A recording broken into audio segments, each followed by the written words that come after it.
what your opinion is. The whole Glenn Ryan comments the last week about he got a good bit of flack on social media on about sour grapes. Like, what's your opinion on that in terms of the Croke Park factor, the home and away venues? How do you feel about that? Yeah, look, listen, and I said before, like, this is not an indictment to the Dubs, like, it's not their fault, like, because at the end of the day, if they're getting the opportunity to play in Croke Park every week, they're playing Croke Park every week, but it's the familiarity thing. Like, I'll bring it back to a story from the Leinster final a number of years ago involving a county and Dublin, and this particular county were told they can't park their bus there, they had to move around the other side of the stadium, you can't walk through there, you can't walk across the field, you have to go in a certain entrance. And lo and behold, this particular county, because the gentleman that was over the county at the time told me, they had to manoeuvre the bus, take the bus around, had to walk around the back of the stadium.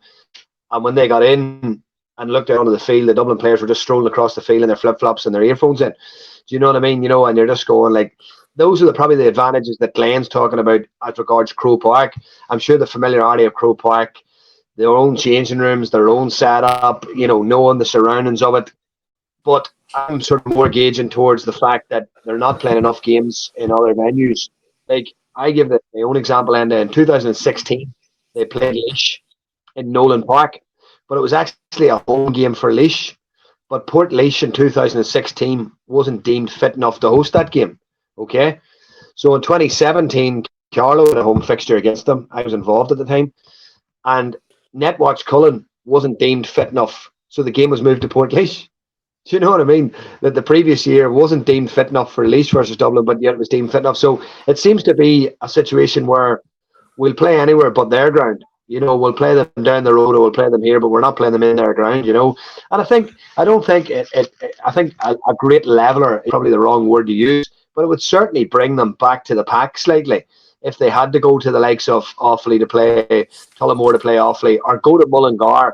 Dublin going to Mullingar and a hostile environment, hostile atmosphere, Westmeath knowing the diameters of the pitch, the ball not moving as freely as Croke Park, you know, all those things, and they have a huge impact on a game, you know, and I just feel that when it comes to Croke Park, they're a different animal, you know. They just have a tendency to have nearly a 3 to 4 point advantage over the majority of counties.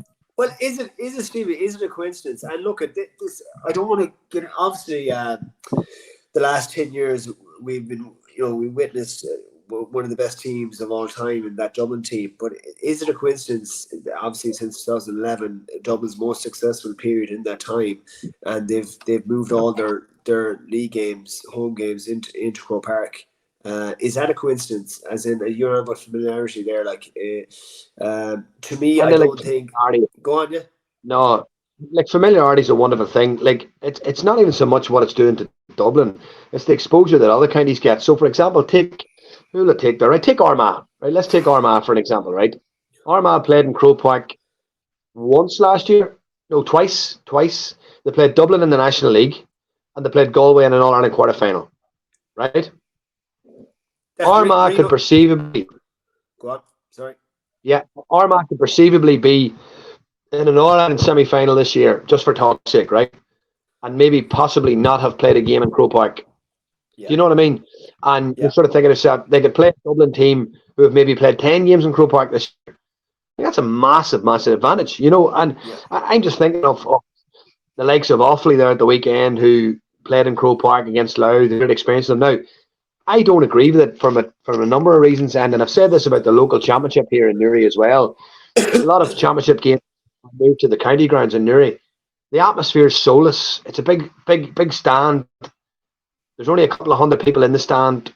There's no atmosphere. But if you were to move that to a smaller club ground, like in Tyrone, they have championship games in Pomeroy, in Coal Island, in Carrickmore, smaller club grounds. They don't have them in Omagh. The finals are in Omagh. But these games are made then for great intensity, great atmosphere, you know, and that's one of the reasons what makes the Tyrone Championship actually more enjoyable. It's a knockout as well. But if you bring those games to other smaller grounds, and the atmosphere is just like some of the championship games that I think back over the last number of years that are smaller venues, atmosphere has been sensational at them, like, you know, and you look at the games in Croke Park, they're soulless, like. Absolutely soulless, but getting sorry to cut across here, but the GA's explanation at the beginning was in 2011 the Dubs, the Parnell Park obviously is too small to cater for their crowd, and whatever, even the away venues. You're on about Portlaoise now. Croke Park was 30,000. There was 2 games in Croker. There was 30,000 in the stadium.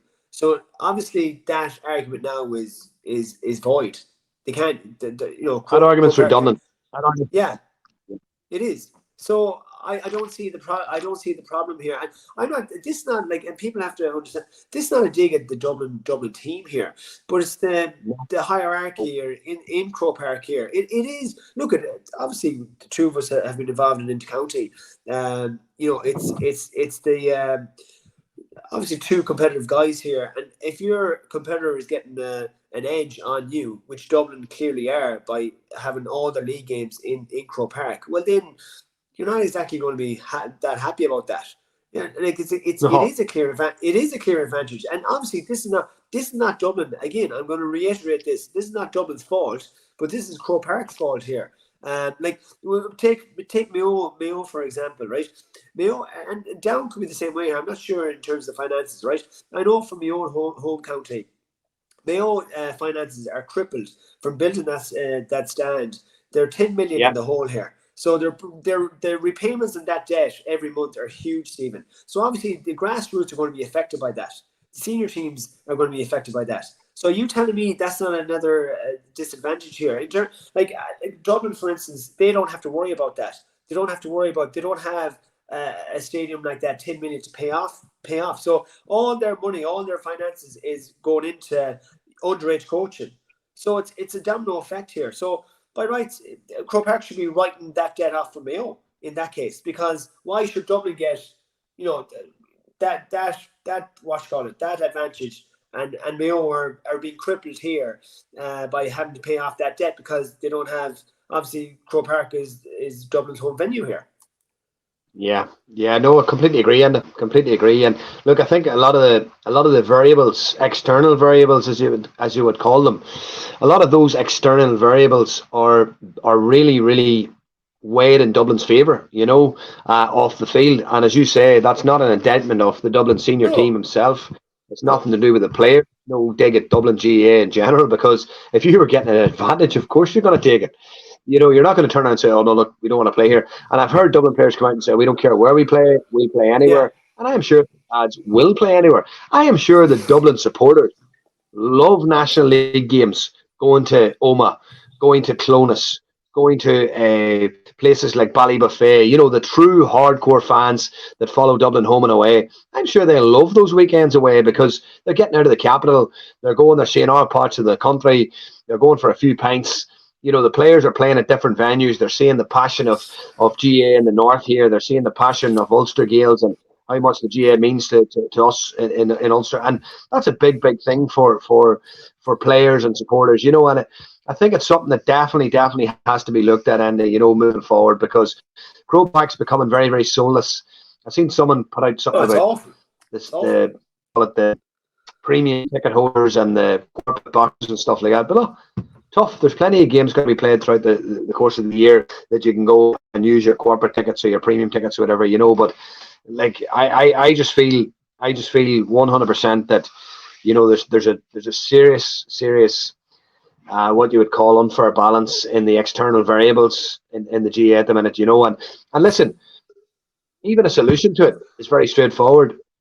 Every team plays in Croke Park once during the National League. How easy would that be to organise? You could have 2 games in Division 1 back to back on a Saturday, 2 games in Division 2 back to back on a Sunday. Following week you could have 2 games Division 3 back to back on a Sunday or a Saturday, 2 games Division 4 back to back on a Sunday. Following week, same in Division 1, same in Division 2, same in Division 3, and that's it, done. And every team has had a chance to play in Croke Park once.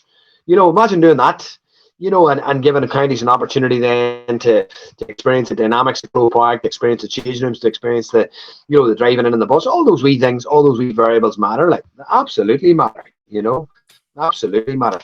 And then the other thing too as well, I suppose, like even though there was a small crowd, Glenn's probably talking about wee decisions in the game that go for them too. It can be very, very influencing when you've got a Hill who are calling for a free or a reaction, And look, I have to say, one thing I took from Dublin around about 2017, 2018, I was sort of obsessed with their level of coaching and stuff. And one thing that I would say is like the influence, they have the ability to influence referees and linesmen very, very well, done in a really, really discreet and unique way. They have like nearly that sort of aura and of a top team that can do that, whether it's by exaggerating the free or whether it is by Jim having a wee quiet word in the linesman's ear or something during his reign, just small little things like that can be a big influence.